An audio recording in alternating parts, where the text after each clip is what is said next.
Bon, salut Zoé. Allô? Ça va bien? Salut, Pia. Salut Zoé. Ouais, moi, je te connais pas bien, alors je peux légitimement te poser la question. Tu sais, qui tu es, quel projet que tu soutiens. Ouais, parle-nous un peu de ça. Hey, on est qui? C'est des grandes questions, ça? Je suis une maman de 2 enfants de 7 et 11 ans aujourd'hui.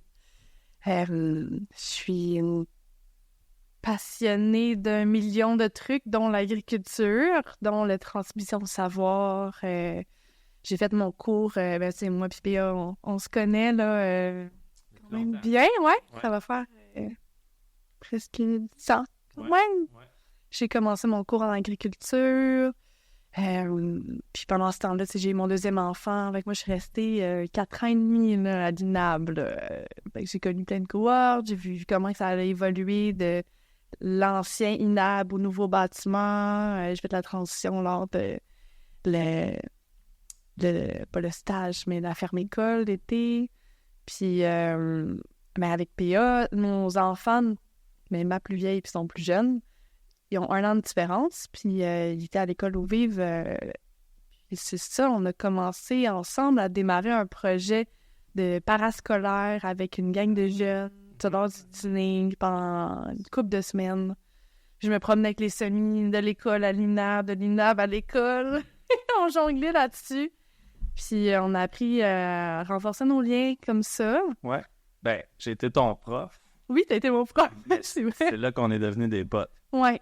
Puis Zoé, au départ, quand t'es arrivée comme étudiante, t'avais les cheveux roses ou bleus, là. C'était une punk. Bon, je sais pas si elle s'agit. Mais c'est une belle fierté parce qu'on sait jamais qui va faire les 3 ans complets, graduer, travailler dans le domaine. Ouais. Parce qu'il y en a beaucoup qui, finalement, ils font autre chose. Puis, aujourd'hui, tu travailles dans le secteur de l'agroalimentaire comme intervenante, pas nécessairement comme agricultrice. Mais, on dit souvent qu'il y en a plein de débouchés. Puis, je pense que tu en es vraiment l'exemple vivant. Là. Puis ça, pour un prof, pour vrai, c'est du bonbon. Mais moi, tout a commencé là. Tu es maintenant agricole, mais tout a commencé là. Ouais. Puis, moi, je prenais pas la parole avec les élèves dans ce temps-là. Je regardais, j'organisais des trucs, mais j'étais vraiment en arrière. Là, je laissais PA prendre la parole puis animer, puis il était prof. Là. Ça, lui, il y avait ça dans le sang déjà. Puis tu vois, je repensais à ça tantôt en m'en venant ici. J'avais mon cours de philo 3 après, puis on avait besoin de créer un projet, le projet de société avec un besoin, puis de tout le monter. Puis moi, ça s'est axé là-dessus. C'était de créer des jardins dans les écoles primaires. Ouais. Puis pour combler qu'est-ce qui se passe l'été, la grande question des jardins scolaires, mais j'avais repéré à Victo des écoles primaires proches de centres avec des personnes âgées. Puis j'avais tout planifié ça. Finalement, j'avais comme oublié que j'avais fait ça. Puis c'est durant ma dernière session à l'INAB que là, Agricole s'est présenté. C'était les débuts d'Agricole. Agricole, c'est quoi? C'est un OBNL. Un OBNL, mais avant ça, c'était la vision d'une directrice d'une école primaire, l'école Louis de France à Trois-Rivières. Ouais. Puis cette directrice-là, elle voulait vraiment que les élèves se rapprochent de la réalité de sa pousse ou des légumes. Puis il y a eu un projet embryonnaire qui se passait dans l'école pendant 2-3 ans. Puis là, il y a eu un appel de projet avec le MAPAC, puis 100 degrés. Puis c'est là que la switch était des l'autre bord. Là. Ouais, on a gagné. Je dis « je n'étais même pas là encore. » Le projet a été retenu. C'est d'ailleurs Sophie Cormier-Rondeau qui était là, qui a étudié à l'INAB aussi. Ils ont créé des Les valeurs indirectes. De la valeur indirecte, mais de la haute valeur. On parle d'eau vive, mais c'est quel âge? C'est quel âge le projet? On est vraiment au primaire. Vraiment au primaire, maternelle 4 ans à la 6e année. Mais tu sais, nous, on voulait, parce qu'il en existe plein d'autres beaux projets, là, partout, là, il y en a vraiment plein, mais nous, comment on voulait se distinguer, c'est qu'on voulait vraiment que l'école vive au quotidien, que ça prenne de la place, l'agroalimentaire, que ça soit pas seulement une activité ponctuelle, Puis après, les jeunes, ils l'oublient. Tu sais, mais ils l'oublient dans le sens que ça... Ils l'oublient pas vraiment, mais ils le vivent pas au quotidien. Puis les jardins, ben il y a plein d'initiatives de jardins partout, mais c'est qu'ils sont pas là, les élèves. Fait que là, on est comme, qu'est-ce qu'on peut faire pour que ça fasse vraiment du sens et de l'impact à ce niveau-là? Fait que là, on a créé ce projet-là qui, dans le fond, c'est de l'accompagnement d'écoles principalement. On accompagne les écoles à devenir autonomes avec la gestion de l'agroalimentaire. Fait qu'on met tout ça en place. On a du monde qui sont là pendant 3 ans complets à accompagner les profs beaucoup, puis à stimuler les élèves. Mais les élèves s'embarquent facilement. Oui. Ça, c'est facile. Ils sont vraiment pleins d'énergie, là. Ouais. Mais le défi des embarqués, je pense que tu le nommes bien, c'est qu'il n'y a pas personne l'été. Ouais. C'est là qu'un jardin, les légumes poussent. Fait qu'on voit beaucoup d'initiatives de jardins scolaires où on plante des laitues. Je pense que c'est un bon exemple parce qu'au bout de 5-6 semaines, elle est prête, mais s'il n'y a personne pour la récolter, ben c'est comme une laitue perdue. Fait que je me souviens dès le début au jardin de l'eau vive, là, qui était quand même une belle superficie là, pour un jardin scolaire. On était axé sur les légumes de récolte d'automne, de mois d'août, pour faire en sorte justement qu'on ne perde pas les légumes, mais qu'ils soient valorisés par les élèves. Là. C'est une école qui cuisine aussi. Là. Fait que ça peut faire une belle différence, mais c'est des beaux défis, là, parce que c'est pas juste de dire on fait un jardin. Là. Et il y a plein de trucs à décrypter dans ce que tu dis. Il y a le mot impact, il y a le mot autonome, il y a le détail du quand, quoi, etc. Mais peut-être nous en dire plus sur le pari qui est fait derrière ce programme. C'est connecté à l'impact, mais qu'est-ce que dit la vision, peut-être j'irais jusque l'avenir du Québec ou des jeunes, là, c'est quoi le pari du programme? Ben, c'est de simplifier l'agroalimentaire pour pas qu'on voie ça comme une montagne inatteignable pour plein de personnes qui n'ont pas des connaissances techniques sur le jardinage. De ramener ça à ça peut être simple quand même. Puis on n'a pas besoin d'être un expert pour en parler avec les jeunes non plus. Fait que nous, on a développé des outils qui aident, qui accompagnent les enseignants à en parler de ces sujets-là avec eux. Puis si on touche l'agroalimentaire, on touche la cuisine, les métiers dans ce domaine-là, on touche le jardinage, oui, mais on va vraiment au niveau de la conscience écologique, parce que je veux pas, c'est relié. Nous, les jardins, c'est of course des jardins bio qui sont là. Fait qu'on aborde ça. On aborde aussi plusieurs enjeux dans la santé aussi, l'alimentation. Fait qu'on a des activités qui portent là-dessus.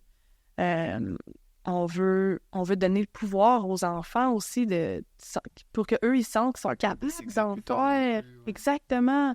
Puis qu'ils peuvent se réfléchir puis avoir une opinion sur qu'est-ce qui se passe.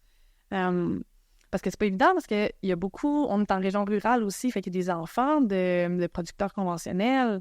Et on veut pas qu'ils se sentent qu'ils font pas quelque chose de correct. Au contraire, mais c'est des aiguillés sur la beauté. Il y a de la beauté partout, puis tout le monde a leurs propres enjeux, finalement. Puis on est capable de comprendre quand on s'écoute ensemble. Si on fait le lien entre le pourquoi et l'impact, est-ce que l'impact, c'est par exemple, ces jeunes-là, ils vont avoir un potager toute leur vie, ou certains vont carrément faire une vocation professionnelle? Est-ce que vous commencez à mettre le doigt sur ce que pourrait être un impact? Bien, là, ce qu'on voit en ce moment, tu sais, agricole, là, c'est jeune quand même. Là, ça fait 4 ans que ça existe officiellement. Mais on a vu les retombées avec des parents qui viennent nous parler que leurs jeunes, tout d'un coup, ils mangent des betteraves crues, puis ils mangent des fans de carottes, puis même eux, ils pensaient pas que c'était comestible, fait que ça me fallait vérifier sur le site Internet. Finalement, c'est marrant, mon enfant, c'est vrai ce qu'il me dit, tu sais ce qu'il apprend. Mais je trouve que, premièrement, quand tu es en contexte scolaire, t'es pas comme chez toi, puis tes parents, ils te servent des betteraves, puis t'en veux pas. Mais à l'école, quand ton ami, il en mange, bien là, ça donne vraiment le goût d'en manger. T'as une influence d'amicalité de ton ami qui t'encourage, tu sais, sans nécessairement te le dire, mange tes betteraves. Puis on emmène le côté... je pense que tout le monde qui travaille chez Agricole aussi, on est tous des passionnés, puis ça se transpire, là, on le ressent vraiment.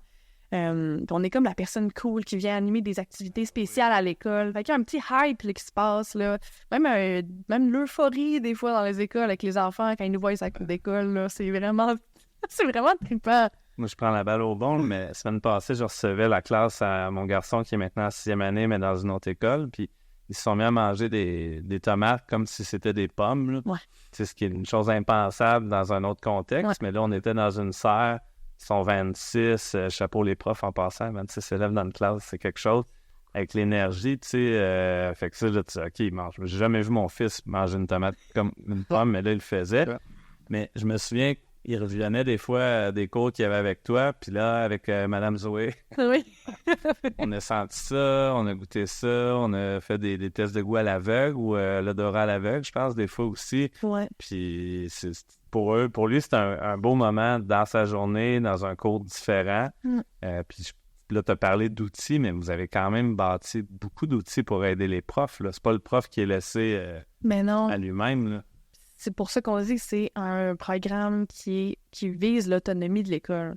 Dans le fond, les profs, eux, ils ont leur accès sur le portail d'Agricole. Ouais. Là-dessus, ils voient toutes leurs thématiques tout au long de l'année. Donc, c'est une activité par mois que la classe, minimalement. T'sais, on offre une base, puis après, on l'adapte selon les besoins de l'école. Donc, c'est une activité par mois, une période d'1 heure. Là-dessus, ils ont accès à leur fiche pédagogique qui décrit vraiment c'est quoi l'activité, puis tout le matériel nécessaire. Il y a le PowerPoint qui est là-dessus. Fait que nous, ce qu'on a écrit en commentaire, on a tout écrit comment nous, on l'animerait. Okay. Comme ça, eux, ils peuvent aller se préparer puis lire là-dessus. On donne des vidéos de formation des fois. On a comme créé ça. On a créé le cahier de l'élève aussi, qui est des magazines qui servent premièrement à faire un lien direct avec l'activité, mais aussi faire un lien de retour avec la famille, où l'élève peut rapporter son cahier, puis avoir quelque chose de tangible pour en parler à ses parents. Parce que nos enfants, des fois, 5 ans, ils nous expliquent des choses, puis on n'est pas sûr de comprendre. Ah ouais. Quand ça commence à aller. Là, c'est clair. Oui. Puis tu sais, on donne la matière aux parents, en sous-entendu, comment faire du compostage à la maison, comment faire d'autres projets aussi de bricolage, d'inspiration avec l'activité. Fait qu'on va vraiment faire du réinvestissement de l'activité avec ces cahiers-là. Puis ça donne aussi l'occasion aux profs d'avoir un support pour faire des évaluations. Ouais. Puis ça, c'est la nouveauté de cette année. Les profs ne le savent pas encore, mais on crée des situations d'évaluation avec des conseillers pédagogiques qui sont directement reliés aux activités. Comme ça, les profs, ils peuvent vraiment en faire plus, prendre ce qu'ils ont à évaluer, puis avec l'activité, ça, c'est le concret. Et après, comment tu fais tout ton protocole scientifique du semi au complet avec tous les outils, les bonnes terminologies. Fait que, ils ont la grille d'évaluation. C'est tout est fait. Le cahier de l'élève, puis la grille d'évaluation pour le prof. Fait que... Et on a l'impression que vous avez presque redéfini le programme scolaire au Québec. Tu sais, tu disais que pour que le programme il prenne de la place. Enfin, je fais peut-être une petite parenthèse, parce que moi qui s'apprête à mettre ma fille à l'école, là, on est en train de regarder différentes écoles.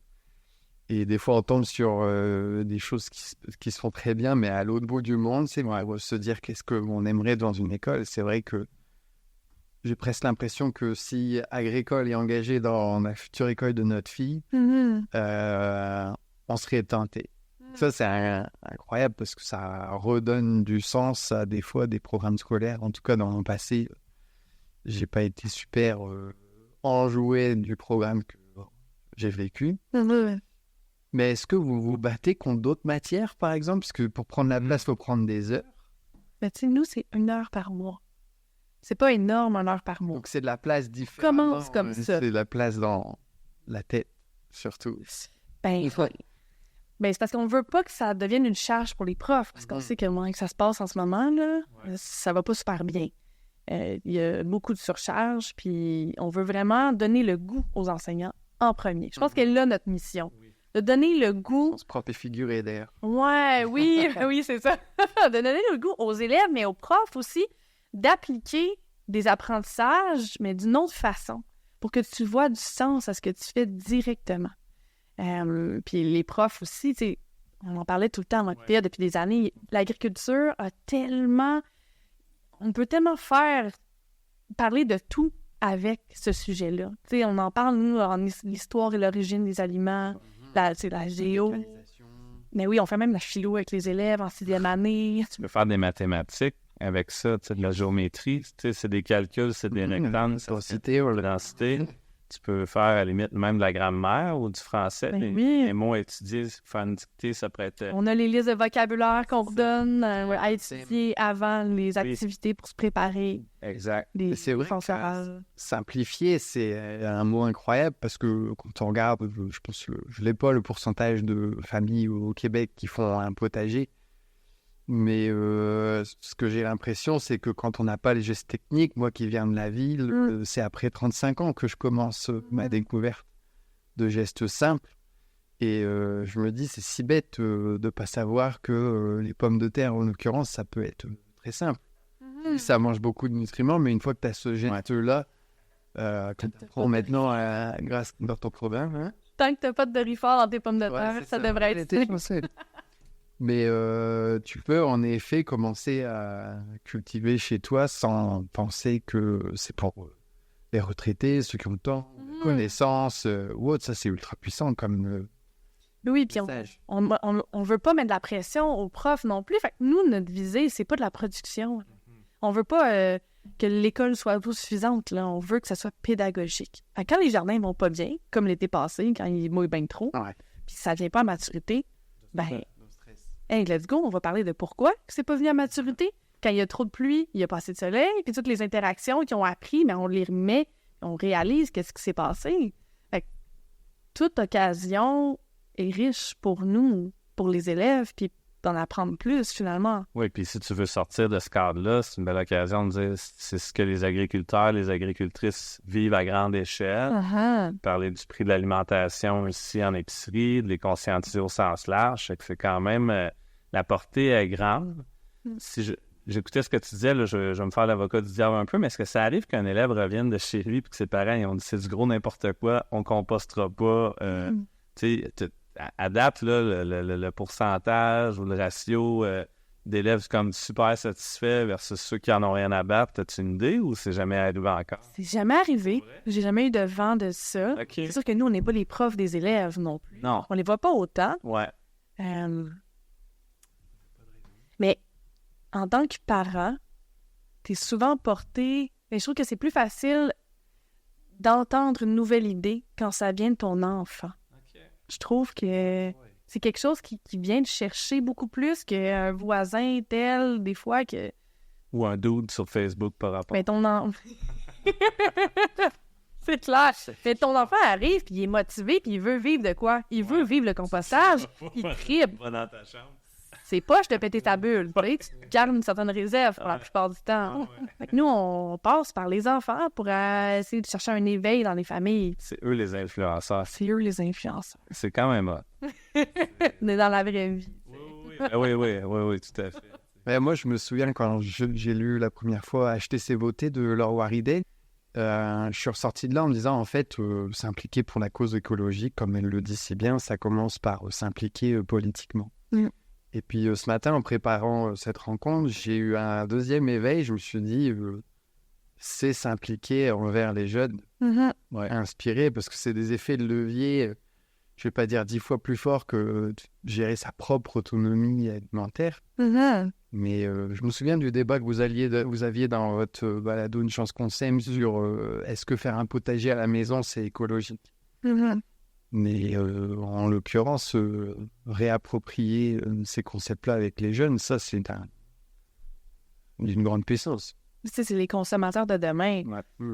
Puis, finalement, c'est drôle parce qu'on revient à quand je finissais mon cours en agriculture. Nous, ce cours-là est porté à nous former en maraîcher, en gestionnaire d'entreprise, à la base. Puis moi, je suis dans la région de Victoriaville, puis... Pendant ce temps-là, il y en avait beaucoup de maraîchers autour, puis le marché était vraiment saturé. Puis je suis comme, mais pourtant, il y en a tellement du monde. Mais pourquoi que c'est saturé? T'sais, parce que les gens, ils n'ont pas cette conscience-là assez forte, puis ils regardent le prix en premier, puis ils chialent, mais si seulement ils savaient c'est quoi que ça impliquait. Finalement, le prix, c'est pas grand-chose, finalement, pour tout ce que ça implique de se faire tes légumes bio. Je me suis dit, comment qu'on fait pour préparer qu'il y ait d'autres consommateurs, puis plus de monde qui en achète. Vraiment, la révolution est dans le nombre, là. C'est ça qui s'en vient demain, là. C'est ça l'enjeu. Mais même là, quand tu as fini, puis aujourd'hui, on s'entend qu'aujourd'hui, peu importe la bouffe conventionnelle ou pas, ça a tellement explosé, tu sais, ça fait qu'elle était même pas si chère que ça, cette alimentation-là, à ce moment-là. Ouais. Puis même aujourd'hui, ils disent le panier de légumes, tu sécurises son prix au moment que tu t'abonnes à l'hiver, dans le fond. Fait que là, le jardin, il prend son sens d'un point de vue économique. Fait que peut-être que le jeune qui va transposer ça dans un jardin chez lui, ultimement, s'il y a l'espace, là, mais peut-être ça va être une certaine forme d'économie familiale aussi qu'il va être capable de mettre en place par lui-même. Et en nous écoutant, je me dis, qu'est-ce qu'on peut faire en tant que producteur à la maison Je me dis, justement, être une source d'inspiration pour les enfants voisins, par exemple. Tout ça, c'est reprendre à l'hyper local, 2-3 familles, venez voir le jardin, repartez avec quelque chose. Moi, je le fais juste avec les enfants. Je veux dire, j'habite au fond d'un... Comment ça le savoir, mais je trouve que ça serait aussi des gestes qui acquiescent ce principe d'inspirer les enfants. Vous faites si bien. Ouais. L'école peut être ça, la municipalité pourrait être ça aussi, jardin communautaire et autres. Je me souviens d'avoir vu des plates-bandes pleines d'amélanges à maturité, puis là, t'es là, OK, fait qu'on... Fait quoi, on peut se servir, dans le fond, tu sais, fait qu'au lieu d'être une plante ornementale qui a son sens aussi comme plante, là, mais reste que là, tu sais, OK, là, on va carrément piger, là, c'est un snack offert. Ça, c'est cool, là. Fait que les cours d'école aussi, c'est des grands espaces verts engazonnés. Ou en bétonné. Ou même gazon synthétisé. Je sais pas si je peux dire ça, mais pour le soccer, puis ça, tu sais, ça te fait un îlot de chaleur parce qu'il n'y a pas de photosynthèse. Ouais. Puis on choque un peu quand on fait nos visites diagnostiques des écoles. C'est des nouvelles écoles. On arrive, puis on dit qu'est-ce qu'il y en est pour les jardins, quel espace que ça va prendre. Nous, on fait quand même des gros jardins. Fait que c'est comme par classe, c'est un 4 pieds par 12 pieds. Par classe. Fait qu'une des écoles de 17 classes, ça prend une certaine place. Okay. Mais là, on s'est adapté parce qu'on a un petit peu plus d'écoles à Montréal. Fait que des fois, c'est juste impossible. Ouais. Fait qu'on a le modèle, le demi-bac, qui est 4 pieds par 6 pieds. Ouais. Mais, tu sais, ce qu'on propose de base, c'est ce bac-là. Parce qu'une classe autour d'un bac, 26 élèves, que tu disais, il faut que chacun ait sa place. Fait qu'on est capable d'habitude autour de 4 pieds par 12 pieds. Je trouve que c'est vraiment le modèle qui est génial. 4 pieds, mais les élèves de chaque bord sont capables d'atteindre le milieu. Ouais. Ensemble, on travaille, quand on plante, on est tout le temps ensemble. Oui. Idéalement, là, tu sais, quand on n'a pas des demi-bacs ou on est aussi dans d'autres écoles, des fois, il y a même 30 élèves par classe. Fait que là, on se fait d'autres situations, mais en général, on travaille tout le monde ensemble. Fait qu'on fait toutes les étapes, tu sais, puis on brasse. Chacun a son espace devant lui. Fait que chacun a son petit rang. Fait que peut-être un 20 cm devant lui, mais 2 rangs, parce qu'on fait souvent 4 rangs en tout, carottes, betteraves, par exemple. C'est quasiment ça qui est plus stressant. C'est de planifier comment les occuper. L'animation. Que de planifier le jardin, parce que c'est juste, on plante une graine chacun, puis c'est fini. Après, l'élève se tourne les pouces, puis qu'est-ce que je fais, madame? Non, tu veux pas ça. Hein? Ouais, fait que ça se passe bien. On décompacte le sol au début. Même là, maintenant, on commence à mettre de plus en plus de feuilles mortes à l'automne. Ah ouais, OK. Fait qu'on veut vraiment aller vers le paillis, vers le sol vivant, vers la vie du sol. T'sais, nous, on implante beaucoup des bacs, parce que souvent, c'est de l'asphalte. Ouais. On en a fait des projets de jardin plein sol, qu'on fait les analyses de sol, voir s'il n'y a pas de métaux lourds, puis on s'assure de l'innocuité, tout va bien. Mais c'est pas possible partout. C'est des gros jardins en plein sol, là. Ouais. À l'O'Wave, on est chanceux, on a ça. La plupart du temps, c'est des bacs. Fait que là, on ne veut pas, on crée un jardin qui est inerte un peu, qu'on veut y amener de la vie. Parce qu'on parle du sol, on parle de la vie, tu sais, je veux pas tout ça va ensemble. Fait qu'il faut être conséquent avec ce qu'on enseigne. Donc, on enlève les feuilles, on vient amender avec du compost. Souvent, c'est notre compost aussi. Quand ça fait 2 ans, là, sur place, là, on le fait. Okay. On a une escouade de compost à l'école. Eux, ils s'occupent de faire de la sensibilisation, d'apprendre avec des activités concrètes. L'agroéducatrice qui est là, elle coach l'escouade compost.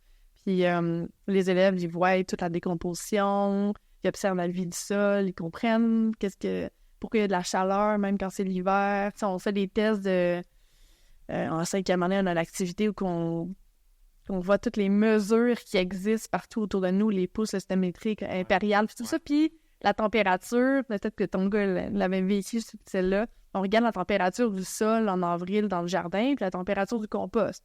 Puis avant, on dit, bon, c'est quoi vos hypothèses, lequel va être le plus chaud, pourquoi? Puis ils disent plein d'affaires. La terre est foncée, ça devrait être plus chaud. Ça attire le soleil, OK. Le bac à compost, il y a des craques dedans, le froid va rentrer plus facilement que le bac jardin. Il y en a plein. Puis là, OK, cool. Puis après, il dit, le compost, il est plus chaud, à 15 degrés. La terre du sol est à 5 degrés. OK, mais pourquoi? Puis on continue, mais souvent, j'ai des élèves de squat compost qui sont là-dedans. Avec eux, ils les font les liens plus rapidement. Comment? Là, il y a comme des petites affaires là, qui bougent, là, puis qui mangent les aliments. Fait que là, ça fait de l'énergie parce qu'ils bougent. OK, énergie, chaleur, voilà. Mais n'empêche qu'ils apprennent à faire de la permaculture presque avancée, parce que je trouve qu'en jardinage amateur, permaculture, c'est des fois, on résume ça à compagnonnage presque non fondé, si je peux me permettre. Mais là, c'est l'observation, c'est les interactions, c'est les spéculations, des réponses sur des choses qui ne sont pas forcément couvertes, qui ne te condamnent pas à aller lire un livre, parce qu'ils observent, rien de mieux que ça. J'allais te proposer de nous aider à imaginer un peu comment ça se passe à l'école, mais tu as commencé avec le 7 par 12 pieds. Mais si tu parles des différentes années, là, j'ai lu les ruches, les jardins d'insectes, les champignons, ça m'a l'air quand même un spectre super large. Et puis l'école Louis de France, une serre 4 saisons. Oui. Aide-nous à imaginer toutes les formes que ça peut prendre à travers les années ou les écoles. L'école Louis de France, ça, c'est une chose à part. C'est notre laboratoire d'innovation bioalimentaire. C'est là que tout a commencé. Oui, le LIB. C'est pour ça qu'on a eu l'argent qui nous a propulsés avec ce qu'on a gagné avec l'appel de projet que je parlais tantôt. Là-bas, on a mis sur pied une serre 4 saisons, 100% électrique, parce qu'on voulait être conséquent avec nos valeurs écologiques. Cette serre-là, elle se vit comme pas en même temps que le programme agricole pédagogique. Les profs vont s'inscrire par eux-mêmes, puis on a une agroéducatrice qui est là, elle, Sophie, qui, elle est une fois par semaine. C'est le gros minimum là, pour la serre, mais financièrement, il y a ça aussi, cette réalité-là. Fait que les élèves sont là, ils font des semis, ils font tout ce qui se passe dans la serre, mais la serre, comment elle a été conçue, c'est qu'on a une classe à l'intérieur avec un tableau puis des tables avec les crochets. Parce que l'hiver, les manteaux, on les met où? On a notre salle mécanique qu'on a mis un grillage à poules. C'est comme le poulailler mécanique qu'on appelle. On s'est vraiment... pour empêcher les élèves d'aller jouer avec tout ce qui se passe puis l'électricité qui est là-bas. Fait qu'il y avait cette réalité-là qu'on pense pas au début non plus. On a des cultures en bac. Parce que dans le fond, le plancher, c'est du béton avec chauffé au glycol. OK. C'est ça, les enjeux de la serre. Ça, on pourrait en parler 45 minutes de temps, là. Je vais pas trop m'éterniser là-dessus, mais quand il y a personne qui est là à temps plein, mais s'il y a plus d'électricité, qu'est-ce qu'on fait? Fait qu'on visite la masse sur la masse thermique, la chaleur absorbée par le plancher béton puis le chauffage qui relâche une certaine chaleur le temps que l'électricité revienne. On a vécu ça d'ailleurs cette année pendant 2 jours, ça s'est bien passé. Mais on n'a plus de tomates, par contre, et de concombres dans la serre. Au début, on virait fou, là, puis on faisait plein d'affaires. On a vraiment axé sur des légumes moins exigeants, moins tropicaux. Ouais. Parce que l'électricité, c'est précieux aussi. Ouais. Puis on voulait que ça fasse du sens avec ce qu'on enseigne comme tantôt, comme je disais. Et j'ai l'impression que vous êtes en plus un laboratoire de recherche tout sur le thème du passif, parce que regarde, tu parles d'1 heure par mois, tu parles de comment gérer une serre avec moins de présence. Ouais. Mais ça, c'est aussi tout un sujet pour le jardinage à la maison parce qu'on se bat nos heures pour les justifier, etc. Enfin, je suis sûr que vous avez des pratiques qu'on pourrait reprendre. Le plus simple possible. Oui, pour que ça soit... Et d'ailleurs, adapter ces cultures en conséquence, c'est aussi un geste très fort de se dire les tomates, c'est peut-être pas pour le Québec. La reine du potager. Ciao. C'est pas ce que le prof de serre dit. Il reçoit mais des watts. Non, c'est vrai dans un sens, mais c'est comme quand moi j'accueille les élèves de première année à l'automne, c'est des cultures simples, betteraves, laitue, carottes, donc tu sais, moins tropicales comme tu le dis. Après, oui, c'est des choix. C'est juste qu'en agriculture, une serre commerciale, la tomate, c'est quand même un incontournable, là, mais toi, nous, on chauffe au gaz naturel.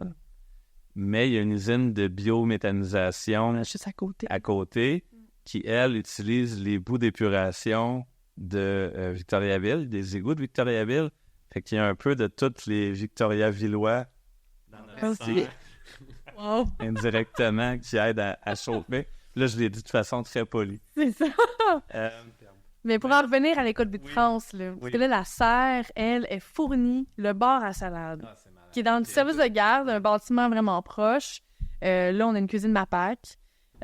Puis là, les élèves, ils font, oui, tout le semis, la récolte, le conditionnement, mais aussi la transformation. Puis le bar à salade, c'est une classe qui va la préparer. Puis c'est offert gratuitement pour un cycle au complet. À chaque mois, c'est différent. Okay. Fait que finalement, tout le monde est gagnant. Ben oui. Puis les élèves, ils voient de A à Z, puis ils en profitent. Mais il faut vraiment les cultures en conséquence. On planifie pour le menu pour fournir le bar à salade aussi. Wow. Ils apprennent aussi à manger ce qui est de saison. Oui. Ça, c'est fort. Parce qu'ils on fait attention avec la serre, c'est sûr. Les cuisinistes qui ont sous la main. Mais on a un objectif là-bas. On doit respecter un certain pourcentage d'aliments locaux pour faire notre bar à salade, pour les subventions qu'on a. Ce qui fait aussi vraiment du sens. Très cool. Alex, t'as amené sur la voie des thématiques. Peux-tu élaborer un peu là-dessus de la maternelle à la 6e? Oui. Comment ça fonctionne? Maternelle 4 ans, c'est initiation à l'agroalimentaire.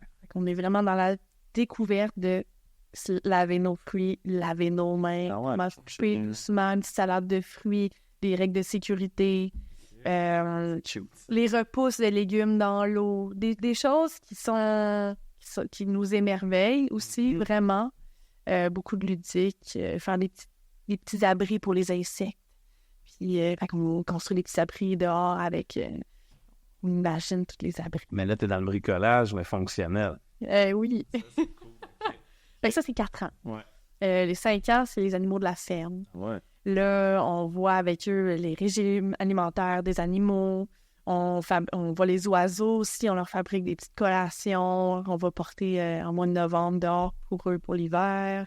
On fait même du yoga des animaux avec eux. Fait que, comment intégrer des notions, mais de façon le fun, parce qu'en 5 ans, il faut qu'on bouge. Fait qu'on fait du yoga, puis avec nos postures de yoga, ben là, on dit, OK, cet animal-là, il est ovipare, ou vivipare, ou ovovivipare.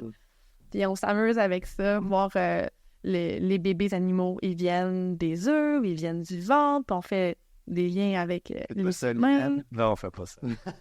Des yogas des animaux. Non. Finalement, première année, on a la thématique des légumes. Puis on commence avec un bon sujet au mois de novembre, là, qui est la composition du sol. Et là, mon prof de sol est très fier de nous. Fait qu'on regarde, on creuse des trous, on fait des profils de sol avec les premières années. Mais oui, on regarde, ça ressemble à quoi du sol? C'est quoi qu'il y a dans le sol? Il y a du sable, il y a des roches, il y a de l'argile, il y a les petites racines. Puis est-ce qu'on voit une différence entre le sol du gazon de l'école puis le sol du jardin? Puis on a des microscopes incroyables. Wow. Un petit microscope que tu links à ton téléphone. Puis on voit, là, c'est fois 1000, c'est capoté, ce petit microscope-là. Puis on regarde on réalise que le sable, ben, c'est de la roche en plus petit. Ouais. Ça paraît, c'est comme des cristaux incroyables. Fait qu'on apprend c'est quoi le sol pour ensuite comprendre la plante, elle se nourrit de quoi? C'est quoi sa nourriture? Puis tranquillement, on implante dans la tête qu'il faut prendre soin du sol si on veut que les plantes prennent soin de nous. Il faut donner pour recevoir aussi. Puis après, en première année, on regarde toutes les parties des plantes qui sont comestibles, trouver des liens. Le légume tige, le légume fleur, le légume fruit, le légume feuille, le légume racine. Puis on va les cuisiner dans des omelettes après chaque légume, puis on y goûte. OK. Première année. Deuxième année, les fleurs. Fait qu'on regarde, on découvre la panoplie de fleurs. Et ici, on est sur une ferme florale en ce moment. Ça fait du sens. Les bienfaits des fleurs. Fait qu'on va quand même surfer sur le côté médicinal des fleurs.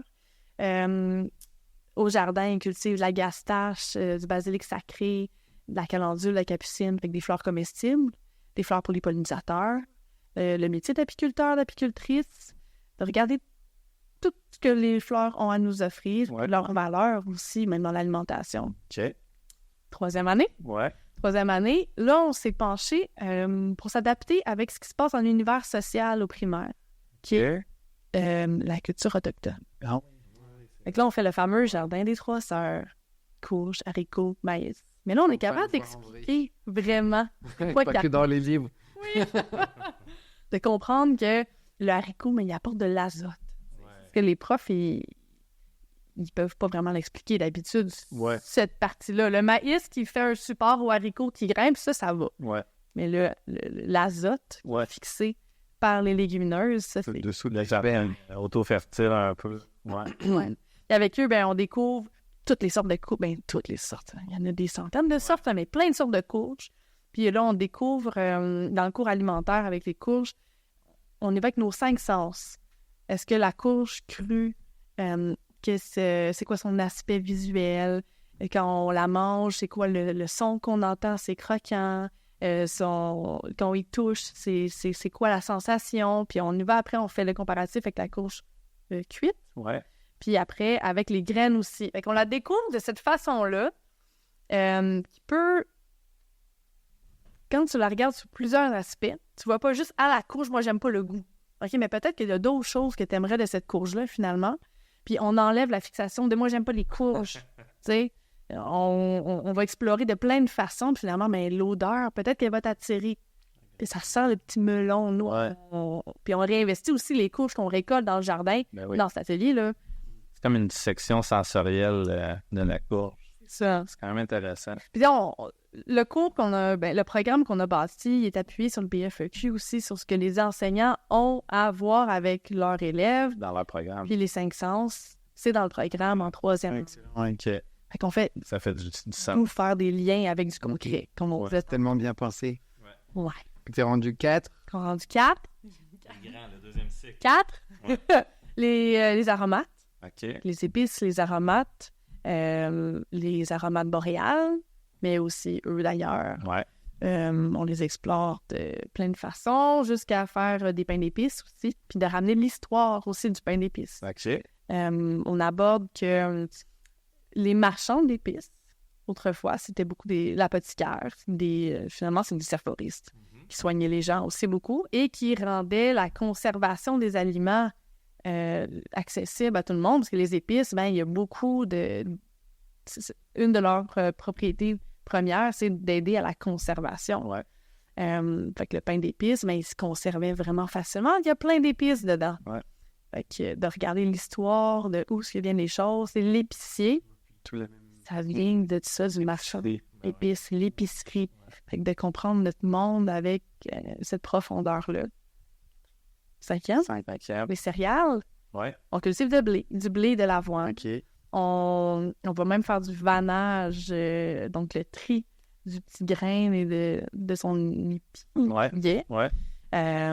En battant un peu les céréales avec nos mains, puis là, on a un filtre qu'on brasse dedans, puis les grains tombent. Les élèves réalisent que c'est donc bien pas facile de faire ça.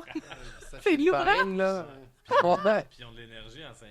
Puis ils sont une classe au complet. Ça donne juste ça de farine, Madame Zoé? C'est pas grand-chose. Nous, en plus, on le fait au mortier parce qu'on peut pas équiper les écoles d'une machine à farine. Comme un moulin. Fait qu'ils le font au mortier. Ils travaillent fort pour leur petit bout de farine. Mais d'où l'importance, après, de faire ça, puis de comprendre encore l'essentiel de ce que tu manges, puis tout le travail. Après, tu l'apprécies tellement plus. Fait que finalement, ces élèves-là, ben, ils vont voir le métier de boulanger, ils vont faire du pain, of course. Ouais. Puis on découvre aussi les pains traditionnels de plusieurs cultures dans le monde. Ah, c'est bon. Ouais, on va faire découvrir parce que Oh, je veux pas, dans les écoles à Montréal, il y a full de diversité. Fait que là, on donne la parole aux élèves de nous raconter leur histoire aussi. Ouais. Vraiment riche.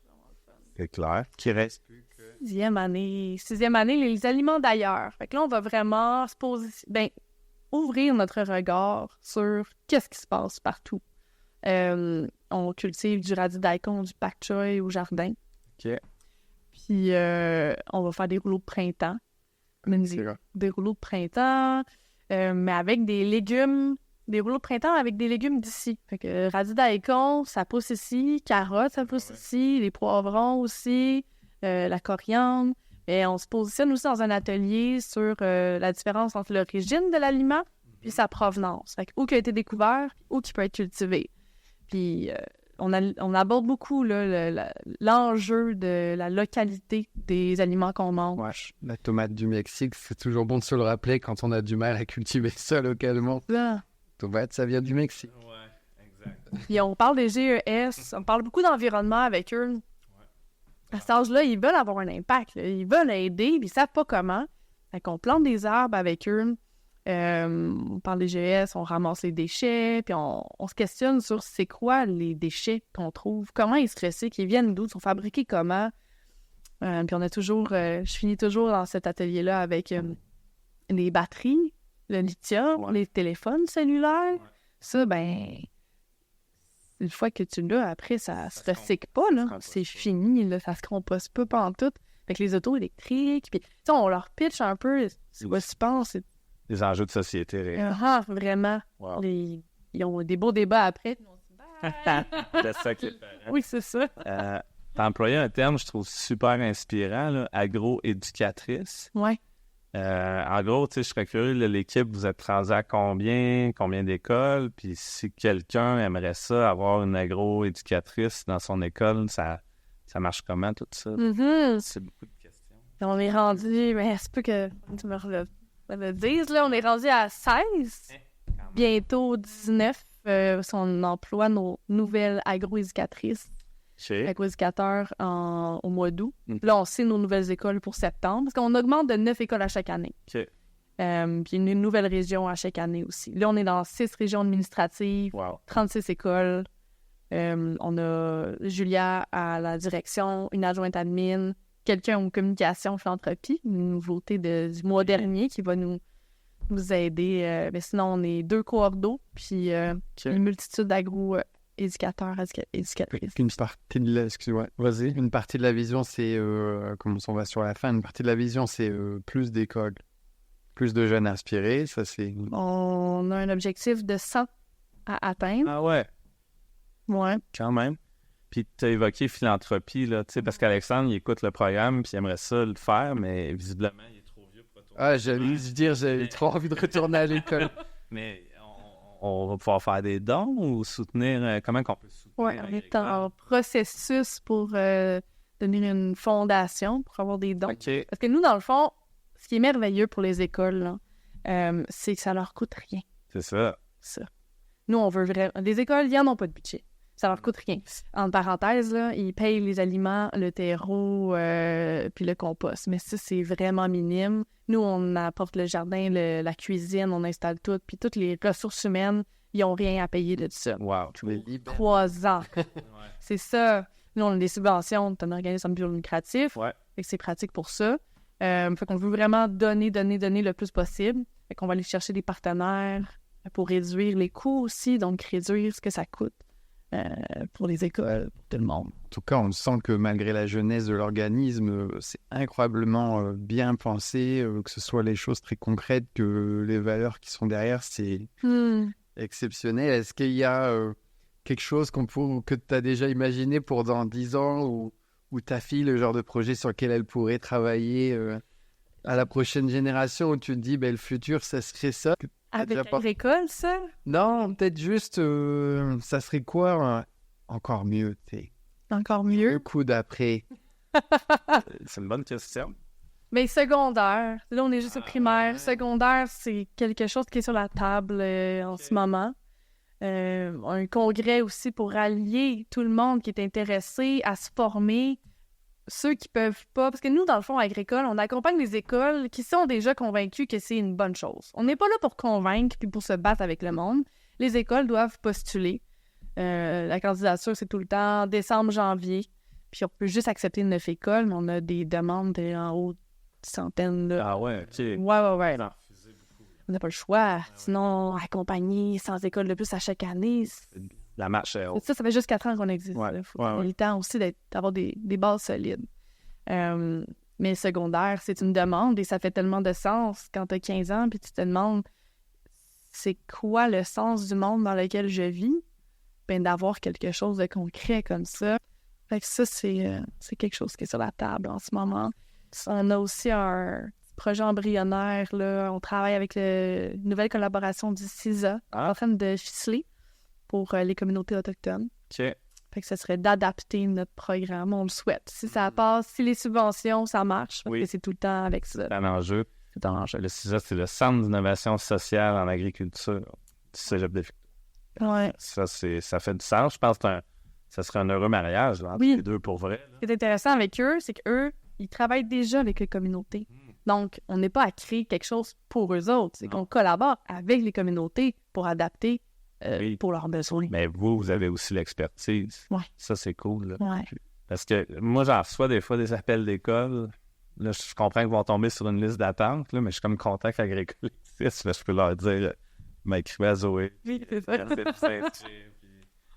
C'est aussi ce qu'on veut à travers ce balado. Ouais. En tout cas, incroyable conversation, honnêtement.